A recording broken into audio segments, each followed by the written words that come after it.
ng'akozesa obuyinza obumuweebwa mu nkola ey'okugabanya obuyinza mu gavumenti ez'ebitundu oba decentralization. Ssente wa disitulikiti ey'e Nakaseke Ignatius Komu yasalawo okuwa abasomesa 52 ebibuuzo okuva mu masomero 17 agasinga okukola obubi mu disitulikiti eno, era ng'ekigendererwa kakasa oba bali ku mutindo ogusomesa abaana.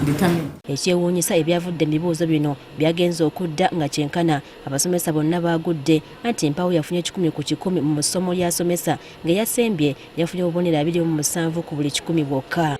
Kino kyaleetedde abantu bangi naddala bannabyanjigiriza okubagana Empawa nga beebuuza bakigwana omusomesa okuddamu okwekenneenyezebwa mu bbanga eggere okukakasa oba akyali mwoje mu bwongo, si kulwa nga batalagga obwongo okukakana nga abayizi be basomesa bagudde.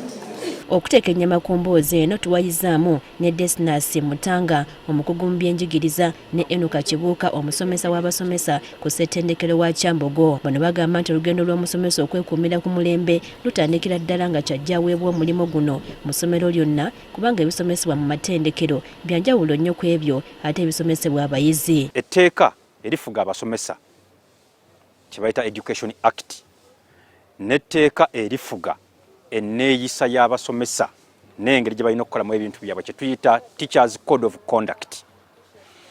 Kaakati n'ekiwandiiko ekiruŋŋamya ebyenjigiriza mu ggwanga kye bayita National Teacher Policy bikubiriza omusomesa okubanga buli kaseera agenda okweyongerayo okusoma abeere nga yezza bujja. Bagamba nti omusomesa alina obuvunaanyizibwa okwebuuza ku banne be basomesa essomo lye limu mu masomero amalala okufuna ekifaananyi oba nga byasomesa abayizi bye biri ku mutindo ogusaanidde. Methods bwe tuba nga tumiitinga olina methods ezirina okukola ki okukyuka, naye bw'oba nga togenda mu refresher courses era nga gwe weefuiringa nti gwamanyi gwe alpha and omega, method zojja okusomesa zijja kubeera nga ze zimu mwaka ku mwaka, andi zijja kutuuka ekiseera zibeere nga zibowa abaana b'okola ki b'osomesa. Bw'okwettanira okusoma ebitabo eby'enjawulo n'okunoonyereza mulimu omusomesa gw'alina okwemanyiiza kimuyamba okuwa ebyokulabirako ebituukiridde okusinziira ku ebyo by'asomesa. Okunoonya ku bitabo mu library ey'essomero lyo nga lina library, oba bw'aba afunyemu akasente ye kennyini n'okugenda ne yeegulira ekitabo. Bwe kiba si kyekyo agende ku mutimbagano, kuliko ebiwandiiko ebirungi ebirimu omulamwa bingi ebikwatako ebikola ki bibasomesa. Omusomesa era alina okufuna akadde okulowooza ku ebyo byagenda okusomesa, so si kwesogga bwesozi kibiina asomesa abayizi.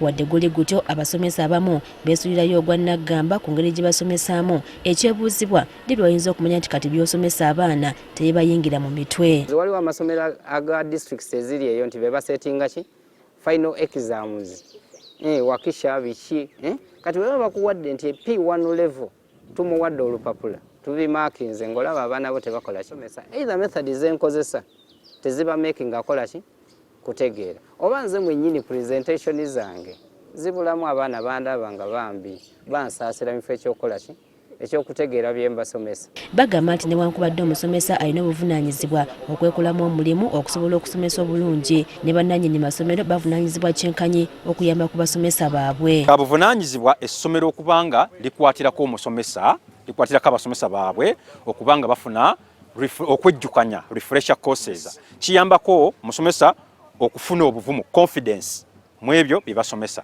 Kiyambako omusomesa okutegeera ensomesa empya. Ng'era emirimu emirala egyetaaga obukugu, omusomesa kimwetaagisa okusigala nga yogiwaza obwongo bwe entakera okwewala okulekebwa omulembe ko n'okwerabira by'alina okusomesa ekiviirako abayizi okugwa. Priska Namulema, Agafeeyo ku Spark TV.